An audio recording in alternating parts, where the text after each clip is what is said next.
예, 오늘은 이 본문의 말씀을 가지고 성도의 복된 확신이라는 제목으로 말씀을 드리겠습니다. 이 세상은 조석으로 변화되고 어제의 우방이 오늘의 적국이 되기도 하고 어제의 재벌이 오늘의 빈손이 되는 불확실한 시대에 살고 있습니다. 우리 개인의 삶도 세상이 언제 어떻게 변화될지 알지 못하고 불안하고 불확실한 삶을 살고 있다고 볼 수 있습니다. 그러나 하나님은 변함없으십니다. 오늘 본문 말씀대로 천지가 없어지기 전에는 율법의 1.1획도 다 없어지지 않고 다 이루리라 말씀하셨습니다. 우리 성도들은 하나님이 이러한 변하지 않는 절대 진리의 확신을 두고 있습니다. 그래서 요동치 않고 견고하게 살 수가 있는 것입니다. 그러면 성도의 복된 확신은 무엇이냐 한번 생각하면서 은혜를 나누겠습니다. 첫 번째로 성도의 복된 확신은 구원의 확신입니다. 여러분 이거 정말 귀가 딱지가 붙을 때 많이 들었어요. 구원이라는 말. 이것은 구원이라는 게 뭐냐면 인생은요 누구나 태어날 때부터 처음 시조가 아담이 그 범죄함으로써 그 아담의 죄를 그 후손으로 다 가지고 태어난다는 거예요. 벌써 그 자체가 구원의 대상이 되는 거예요. 이 죄를 안고 있으면 하나님의 존귀한 형상을 가지고 창조된 인간이 아담의 처음 시조 아담의 불순종의 죄로 하나님과 단절되어서 여러분 죄딱지를 붙인 거예요. 죄딱지를 이마에 딱 붙이고 태어나는 거예요. 태어날 때부터. 그래서 인간은 하나님의 존귀한 형상을 갖고 있지만 속된 말로 그 죄수 못 버텼다는 거예요. 목사님 왜 저런 말 하나? 이게 사실이에요. 사람은 그렇게 존귀하고 사랑받는 그런 존재였지만은 태어날 때부터 죄딱지를 가지고 죄수 못 버텼다는 거예요. 그래서 인간은 사망을 당하게 되고 멸망을 당해 저주가 임하고 이러는 거예요. 그래서 나중에 지옥에 떨어진다는 거예요. 그러나 하나님은 우리 인생을 사랑하셔서 그 죄에서 구원하시려고 처음 아담은 죄를 가지고 왔지만 둘째 아담은 십자가를 가지고 겠어요. 둘째 아담 십자가를 가져와서 우리 죄를 십자가의 보혈로 씻어주시고 죽으셨다가 3일 만에 다시 부활하셔서 이제 부활의 새 생명으로 구원의 복딱지를 붙여준 거예요. 그러니까 처음 죄딱지를 떼내고 예수 부활의 복딱지를 붙여주신 거예요. 이걸 쉽게 성경에서 찾아보면 이런 말이 있어요. 나만 장군이 그냥 겉으로는 번쩍번쩍 그냥 별이 4개 돼서 5개 막 그냥 그 나라 최고 군대 장관인데 그냥 훈장이 주렁주렁 달리고 별이 번쩍번쩍하지만 그 속살은 문둥이 살이 걸려가지고 피고름이 나고 막 악취가 나고 그냥 죽어가는 거예요. 그게 우리 모습이에요. 겉으로는 형 아주 떼지만은 속으로는 죄 때문에 썩어 문둥이 살이처럼 썩어 돌아가는 거예요. 근데 이 사람이 엘리사한테 가서 요단강에서 7번 목욕을 해가지고 나올 때 깨끗해 어린아이 살처럼 낫게 됐어요. 이게 구원이라고 하는 모습을 보여주는 것 같아요. 눈으로 시각적으로.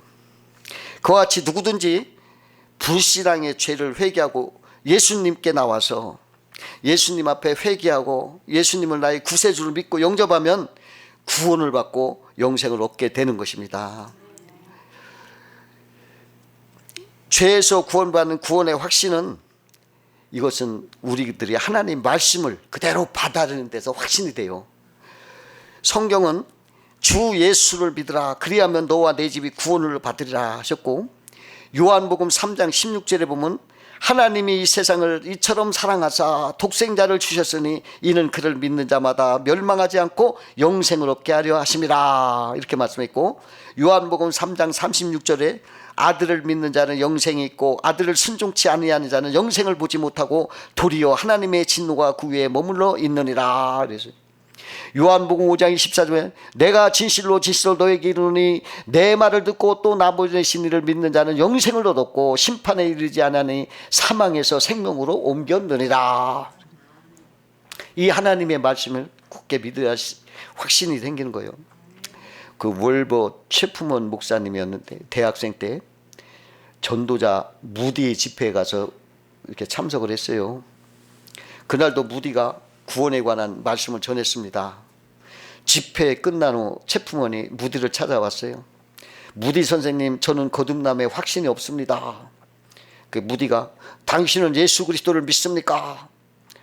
예, 믿기는 하는데 자신이 없습니다. 그러자 무디가 요한복음 5장 24절을 읽어보시오 그래요. 최품원이 소리내 읽었습니다. 내가 진실로 진실로 너에게 이르노니 내 말을 듣고 또 나 보내신 이를 믿는 자는 영생을 얻었고 심판에 이르지 아니하니 사망에서 생명으로 옮겼느니라. 무디가 최품원에게 이 말씀을 믿느냐고 하니 믿는다고 했어요. 그러면 당신에게 영생이 있습니까? 그러니까 무디가 다시 질문하니까 최품원 글쎄요 대답하는 거예요. 무디가 한 번 더 읽으시오 그래서 또 읽었어요.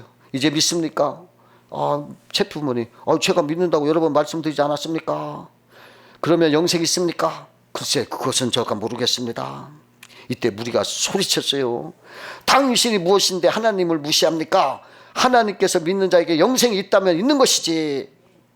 최품원이 무디의 고함 소리에 깜짝 놀라면서 그러면 나에게 정말 영생이 있다는 것입니까? 무디는 하나님이 있다면 있는 것이지. 무디의 말에 최품원은 그동안 자신이 하나님을 말씀을 믿는다고 하지만은 사실 믿지 않은 것을 깨닫어요. 이후 최품원은 신학 공부를 하고 무디가 은퇴했을 때 그 교회의 후임자로 목사가 되었습니다.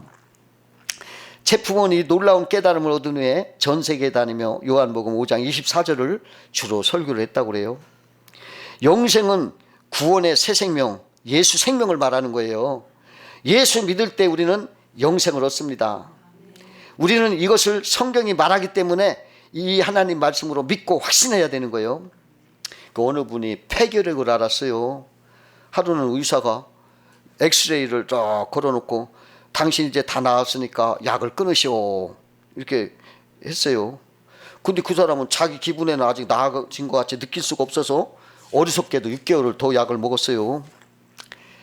의사를 믿지 못하고 자기 느낌을 따랐기 때문에 건강한 몸을 가지고도 6개월간 병자처럼 생활했대요. 그러나 결국 의사의 말을 믿고 약을 쓰레기통에 버리니까 완쾌 해방감과 기쁨이 오더라는 거예요. 믿는 우리에게 영생이 있다고 말씀하시는 거짓이 없으시고 결코 헛되이 말하지 않는 하나님이십니다. 그 말씀을 그대로 받아들여 믿을 때 구원의 확신과 감사 찬양이 나오는 거예요. 여러분, 말씀을 내 느낌이나 감정으로 이랬다 저랬다 하지 마세요. 말씀 그대로. 이것은 누가 하신 말씀이요? 창조주 하나님, 전지전능하신 하나님, 그분이 말씀하신 거짓이 없으신 말씀이기 때문에 그 말씀을 믿어야 되는 거예요. 우리 인간은 약해요. 조금만 누가 거짓말하면 그거 믿어요. 그래가지고 낭패를 당하고 난 다음에 깨닫고 나서 그냥 눈물 흘리면서 깨달을 때 그때 이제 알게 돼. 그러지 말고 예수님 말씀을 그냥 완전히 확신을 하세요. 그리고 나는 있다면 있다고 하고 믿으세요. 그러고 나면 여러분 마음이 변화되는 거예요. 두 번째로 성도의 복된 확신은 임마누엘의 확신입니다. 임마누엘이라는 말은 뭐냐면 하나님이 우리와 함께 하신다라는 말이에요. 예수님께서는 내가 세상 끝날까지 너희와 항상 함께 있으리라 이렇게 말씀하셨어요. 그 말씀대로 예수님은 부활하셔서 영으로 우리와 영원히 함께 하시고 있어요. 그러나 우리가 예수 믿기 전에는 죄를 따르고 죄의 종으로 살아왔어요. 그래서 죄와 동행하면서 죄의 저주가 임해가지고 막힘이 오고 불행이 오고 악취가 나고 재수 못 붙었다는 거예요. 죄수가 붙었어. 그러나 이제는 우리가 불신앙을 회개하고 예수님을 영접함으로 예수 십자가의 보혈과 부활로 우리에게 죄딱지가 떨어지고 죄수 못 붙은 게 떨어지고 복딱지가 붙었어. 이게 은혜의 딱지요. 사랑과 은총과 저주가 멀리 떠나가고 하나님의 사랑과 은총이 붙었다는 거예요. 그래서 그런 사람은 전화위복의 행운이 오고 마귀의 자녀에서 하나님의 자녀가 되고 하나님의 권세를 가지고 사는 거예요. 여러분, 예수 믿는 것은 구원도 있지만 이렇게 죄를 버리고 복을 붙이는 사람이에요. 그 옛날 어느 나라의 왕이 반란이 막 일어나서 신하들과 더불어 서민 복장으로 한 채 피난길에 나섰어요. 한시도 마음 놓을 수 없는 위험한 길이었습니다. 어느 시골 마을에 이렇게 이러는데 한 농부의 집이 있어가지고 찾아서 여기서 좀 며칠 유할 수 있습니까? 청했더니 고맙게도 그 농부가 이 일행이 누군지도 모르면서 기꺼이 받아들여서 정성을 다해 대접을 했어요. 그러니까 왕은 이 농부가 매우 고마웠습니다. 이윽고 정세가 다시 회복이 돼서 이분이 궁으로 환궁하게 됐어요. 근데 왕은 여전히 신분을 밝히지 않은 채 농부에게 말했어요. 그동안 신세를 많이 졌소. 내가 이 은혜를 갚아야 되겠으니 소원이 있다면 한 가지 말해보시오. 들어주리다. 그 농부가 대답했어요. 제가 무슨 별다른 소원이 있겠습니까? 보시다시피 먹을 것도 넉넉하고 몸도 건강합니다. 여태껏 이렇게 살아왔고 앞으로도 이렇게 살아가면 됩니다. 그러나 왕이 기어이 소원을 말해보시오 하고 거듭거듭 찾는 거예요. 그러니까 그 농부가 굳이 그러하시다면 마지못해 말하기를 몇 달 있으면 제 환갑이 됩니다. 아이들이 정성을 모아서 잔치를 해준다고 하니 그때 왕님 해주십시오. 왕은 그 착하고 욕심없는 농부의 사람됨에 탄복하면서 알겠어 하고 돌아갔어요. 몇 달 후 환갑날 그 농부의 집에 난데없이 임금의 행차가 된 거예요. 대행차가 막 일었어. 그 환갑 잔치가 막 놀라웠어요. 막 놀라워지는 거예요. 그러니까 그 농부가 하루아침에 유명 인사가 됐어요. 이 농부가 옛날 사람 아니구나. 사방에서 막 예물이 들어오고 막 명예를 막 그냥 얻었어요. 그 농부가 큰 부자가 됐어요. 심지어는 그 집에 임금이 다녀갔다 하는 기념비까지 그 집에다 세웠대요. 여러분, 우리가 혼자 있을 때는 그리 중요한 인물 아니에요. 그러나 세상 임금도 함께 하니까 명예롭고 권세 있고 복된 거잖아요. 하물며 창조주 전지전능하신 만왕의 왕 하나님이 우리와 함께 한다면 우리는 하나님의 자녀가 될 뿐 아니라 존귀한 신분이 되는 거예요. 하나님은 지금도 우리에게 찾아오셔서 우리와 함께 하기를 원하시는 거예요. 그 속마음이 뭘까? 내가 너를 높여주리라, 내가 너를 복을 주리라 하는 거예요. 우리가 그를 모시기를 원하시는 하나님, 우리를 사랑해서 예수님 우리 영접해야 돼. 영접하면 그의 자녀가 되어 존귀한 신분으로 살아가게 되는 거예요. 세 번째로 성도의 복된 확신은 무엇이든지 합력해 선을 이루는 확신이에요. 사람이 살다 보면 좋은 일만 있습니까? 아니요, 굳은 일도 있어요. 그러나 믿는 자에게는 좋은 일이든 나쁜 일이든 나중에는 모든 것이 합력하여 선을 이룬다는 거예요. 로마서 8장 28절에 보면 우리가 알거니와 하나님을 사랑하는 자 곧 그의 뜻대로 부르심을 입은 자들에게는 모든 것이 합력하여 선을 이루느니라. 이렇게 말. 캘리포니아라는 곳에서 큰 홍수가 났어. 근데 한 사람의 방앗간이 그냥 다 떠내려가 버렸어. 근데 그 방앗간은 그의 전 재산이었어요. 이 홍수로 재산을 다 파산하고 이 사람은 낙심하고 주저앉았어요. 그는 기독교인이었어요. 이런 일이 자기에게 왜 닥쳤는지 이해하지 못했어요.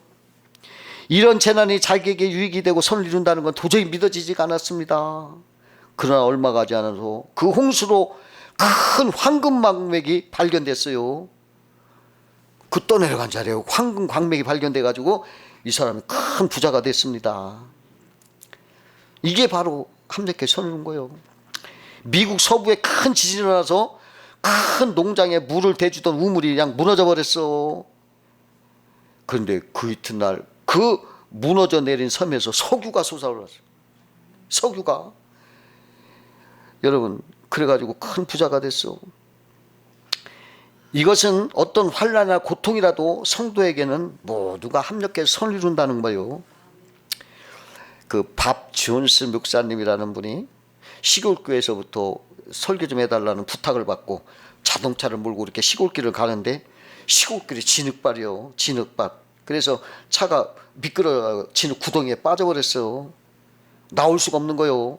그래서 존스 박사가 할 수 없이 아까 지나온 그 집을 향해서 한 1마일쯤 걸어서 그 집에 도착을 했어요. 도움을 청하려고 문을 떡떡 두드리니까 방문이 열리는데 그 방에서 남자 어른 한 사람이 있고 어린아이 5이 있는 거예요. 근데 애들이 다 울고 있어. 근데 그 혼자 막 어른이 막 달래려고 하는데 어이 목사님 보니까 한심이야. 그래서 그 어른에게 무슨 어려운 일 있습니까? 하고 물었더니 예, 내 아내가 이틀 전에 세상을 떠났는데 애들이 엄마 보고 싶다고 이렇게 울고 있어 달래고 있는 중입니다. 존스 박사는 자기 어려움을 잊어버리고 그 사람을 도와 어린아이들 막 달래주었어요. 그러면서 당신 아내는 기독교인이었습니까? 하고 물었더니 예, 아주 훌륭한 교인이었습니다. 당신도 예수 믿습니까? 아니요. 그러나 내 아내가 세상 끝날 때 나중에 천국에서 만나자고 하길래 약속을 했습니다. 그 밥 존스 목사가 그렇게 전도했어요. 그러니까 그분이 예수를 믿게 됐어요.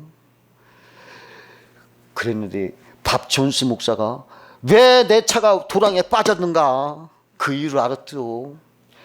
그리스도가 필요한 사람이 그곳에 있었기 때문에 거기에 빠진 거예요. 여러분, 그 사람을 구원해 주려고, 그 생명을 구원하려고 그렇게 하신 거예요. 이게 합력해 손을 들려고. 때로는 우리에게 하나님의 발걸음을 돌이켜서 전혀 예측하지 못하는 다른 길로 가게 하실 때가 있어요. 그 까닭은 우리가 그곳에도 할 일이 있기 때문인 거예요. 그런 거로 무슨 일이 우리 주위에 일어날 때도 믿는 자에는 확실히 합력하여 손을 든다. 이걸 확신하세요. 그래서 저는요, 나쁜 일 있으면 아이고 얼마나 합력해 손을 주실까 하는 그 기대가 여러분도 그렇게 바래요. 그 한국 신학계에서 유명한 이상근 박사가 있어요. 아주 유명한 성경 주석가예요. 근데 이분이 16살 때 발에 이상이 생겼어요. 그래서 대구 달성공원 느티나무 밑에서 40일 동안 작정 기도를 하고 했지만 낫지 않은 거예요. 오히려 더 심해졌어요. 3년 동안 바깥 출입도 못하고 그 학교도 못 가고 집에 있었어야 했어요. 근데 설상 가서 어머니가 무슨 고약을 사왔는데 그걸 발에 붙였다가 오히려 독이 들어가지고 그냥 평생 고생하는 발이 되었어요. 상심이 이만저만 아니었습니다. 결국 이상근 박사는 대학도 못 가고 검정고시를 해서 과정을 마쳤습니다. 발이 아파 밖에 나가지 못하는 가운데 이상근 박사는 방 안에서 성경을 외우기 시작했어요. 하굿날 성경을 얼마나 읽었든지 성경을 다 외웠어. 그냥 성경의 머릿속에 다 입력시킨 것이 나중에 성서 주석 대학자가 됐어요. 그리고서 그분은 이제 목회를 하고 60년 동안 목회를 한 다음에 발해 이상으로 고통을 당하다가 1993년 은퇴를 하고 거기에 있던 교인 중에 외과 의사가 한 분이 그것 좀 수술하자고 막 권유를 하는 거예요. 왜 목사님 그거 한번 수술해보자고. 그래 이제 은퇴도 하고 했으니까 수술을 했어요. 그러니까 발 뒤꿈치에서 1.5cm 머리카락 굵기의 철사가 나온 거예요. 어렸을 때 맨발로 돌아다니다가 그 찔린 철사가 그 속에 들어가서 가시가 된 거예요. 그 이상근 박사는 그 철사를 가지고 다니면서 늘 자랑 삼아서 여러분 이 가시를 보십시오. 내 발꿈치에 60년 동안 박혀있던 가시입니다. 이 철사가 나의 가시가 되어 60년 동안 나를 찔렀습니다. 그 가시는 나를 성수학자게 되게 한 하나님의 은혜의 도구였습니다. 그러기에 하나님 은혜가 내게 족합니다. 만약에 그 가시가 없었더라면 성수학자 못 됐지 노느라고. 그래서 이상근 박사가 그 가시를 손에 들고 이 가시가 아니었으면 나는 주석학자가 될 수 없었어요 하면서 아주 간증을 하며 기뻐하시더라는 거예요. 그 가시 때문에 고통을 있었지만 합력해 손을 들어서 우리나라의 유명한 성서학자로 이름이 남은 거예요. 네 번째로 성도의 복된 확신은 기도응답의 확신이에요. 그 외정 때 중국 봉천에서 홍대위라는 목사가 선교사가 있었어요. 그분은 목사인데 선교사로 일하고 했는데 그에게 17살 딸이 있었어요. 근데 그를 한국에 있는 자기 할머니 집에 보내야 되겠는데 그때 차비를 보니까 50원이요. 근데 그 당시 50원은 큰 돈이래요. 굉장히 큰 돈이래요.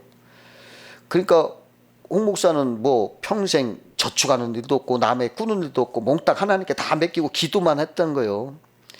그래가지고 하나님께 50원을 달라고 기도를 자꾸 기도하니까 딸이 비웃더래요. 아니 50원을 달라고 무턱대고 기도만 하면 돼요? 어디서 구워야지. 이러더래. 그 말이 맞지. 그래도 계속 기도만 하는데 떠나기 전날 어느 선교사님이, 여성 교사님인데 찾아와서 어제 본국에서 100원이 왔어요. 근데 밤중에 잠이 안 오더니 50원을 떼다가 그 선교사를 주라, 홍 목사를 주라, 자꾸 이래서 내가 50원을 가져왔습니다 하고 봉투를 내밀더랴. 그래서 50원을 가지고 기차를 타고 이제 갔는데, 아니 중간에 잠깐 내려서 배를 타고 갈 일이 있어서 6원이 더 드는 거예요. 이제 기차를 갈아타려고. 근데 그걸 계산을 못해서 50원만 달라고 기도했으니까 하나님과 또 기도한 거예요. 아유 내가 잘못 기도했네요. 다시 6원을 좀 더 주세요 그랬대요. 그러니까 자꾸 6원 달라고 하나님께 기도하니까 또 딸이, 아니 기차 안에서 어디서 돈이 나오겠습니까 하고 비웃더래. 그 맞지 그 말이, 뭐 틀림아니요.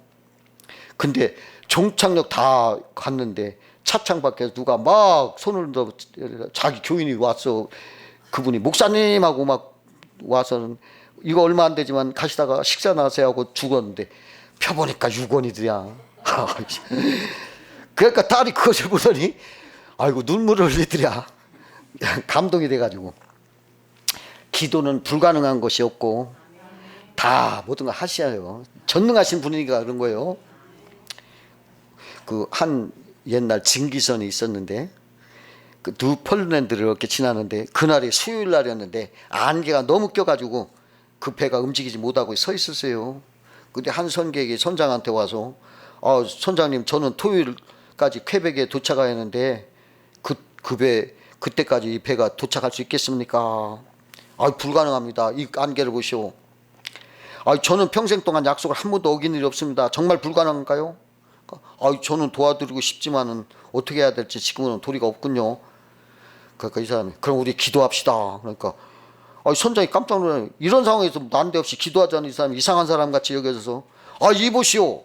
지금 안개가 얼마나 짙은지 안 보입니까? 그러나 선객은 내 눈은 안개가 얼마나 짙은가를 보는 것이 아니라 내 생애를 움직이고 살아계신 하나님을 보고 있습니다 하고 기도를 하더래. 그런데 하나님 당신의 뜻이 합당하다면 이 안개를 5분 내로 걷어주십시오. 하나님이 저를 위해 만들어 놓으신 퀘벡에서의 약속을 어기지 아시지 않습니까? 토요일까지 도착하는 것이 하나님의 뜻인 줄로 믿습니다. 이렇게 기도를 하는데 이게 웬일이요? 그가 기도를 마치자마자 안개가 걷히는 거예요. 그때 그 기도의 주인공이 바로 누구냐면 5만 번 응답받은 조지 밀러였어요. 그는 교회 집회를 위해 퀘벡으로 가는 중이었지만은 그가 기도할 때 하나님은 때와 장소를 가리지 않고 그 기도를 들어서 다 해결해 주신 거예요. 그분의 5만 번 기도 응답을 우리가 읽어보면 놀라운 일이 어마어마한 게 있어. 지금 시간이 없어서 못하는데 그거 얘기하면 여러분도 깜짝깜짝 놀래.